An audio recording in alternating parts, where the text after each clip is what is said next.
ઘણા બધા motivational speakers આવી સલાહ આપે છે કે સ્માર્ટ વર્ક કરાય, હાર્ડ વર્ક ન કરાય. તો આ મોટિવેશનલ સ્પીકરને એક વાત પૂછજો કે તમે જ્યારે જન્મ્યા ત્યારથી તમે સ્માર્ટ વર્ક જ કરો છો, જ્યારથી કામે લાગ્યા ત્યારથી સ્માર્ટ વર્ક જ કરો છો, ક્યારેય હાર્ડ વર્ક નથી કર્યું? કેમ કે આવી લોભામણી આપણે સ્માર્ટ વર્કની મોટિવેશન સાંભળીને ઘણા બધા લોકો નાની નાની જોબ છોડી દે છે, નાના નાના કામ કરતા હોય છોડી દે. મોટિવેશનલ સ્પીકરને સાંભળ્યા હોય એટલે અઠવાડિયામાં કંઈક નવું જ લાગી જાય, હું કાલથી કંઈક કરી લઈશ, આમ કરી લઈશ.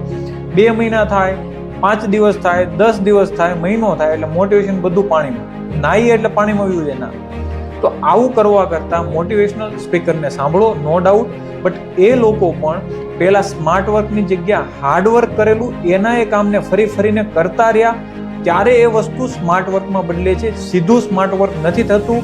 ઘણા બધા લોકો આવા ઉદાહરણ પણ આપશે કે મજૂરો હાર્ડ વર્ક કરે છે તો પણ કાંઈ નથી થતું. નો થાય. આપણે જે વર્ક કરીએ છીએ ને હાર્ડલી કર્યા પછી એને સ્માર્ટમાં કન્વર્ટ કરવા માટે તમારી પાસે મગજ પણ જોઈએ.